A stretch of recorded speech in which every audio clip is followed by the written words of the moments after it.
One of my most preferred interests in this particular exhibition making was that I wanted to investigate the role of an architect in the nation building exercise.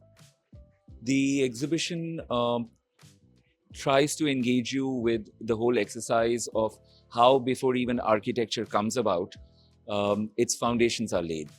We talk in this exhibition about the bill which became the JNU Act, what went on in the parliament, how the imaginations of statesmen and stateswomen were at that time thinking of reshaping or taking Mr. Jawaharlal Nehru's vision of a center for higher learning.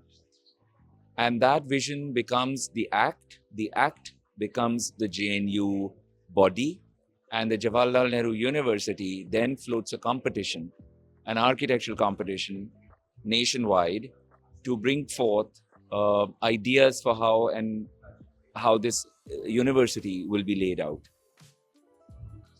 It fascinated me to know that CP Kukreja was just 32 years old when he won this competition.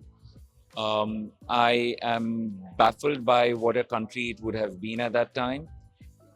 Truly Nehruvian in that idea where young people will build the young India. Master plans are not just done by architects. Master plans are also made by statespeople, statesmen, politicians, heads of nations. Here, it's important to see that Jawaharlal Nehru, who was the architect of modern India, laid very deep foundations for centers of learning, and especially the one of this nature, for only one reason, that new India would be able to engage with the world in a particular way. One of the key points about looking at this particular campus's architecture is to understand that so much of it is in response to the climate. And that becomes a pivot point to understand how different climate regions perform in its vernacular. The exhibition focuses on key concepts of climate responsive architecture.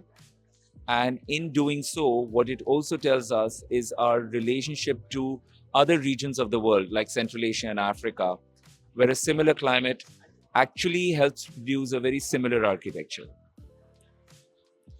Some of the buildings are very high modernist, but at the same time, they don't lose that spirit of climate response, which comes from a far deeper cultural understanding and knowledge.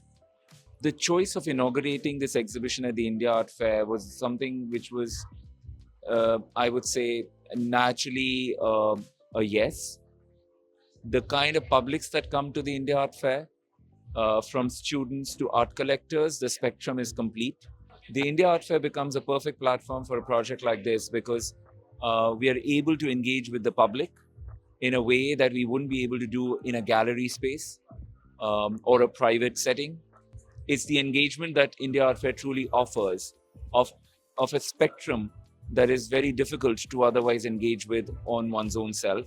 So I think the choice of being here was a very simple one.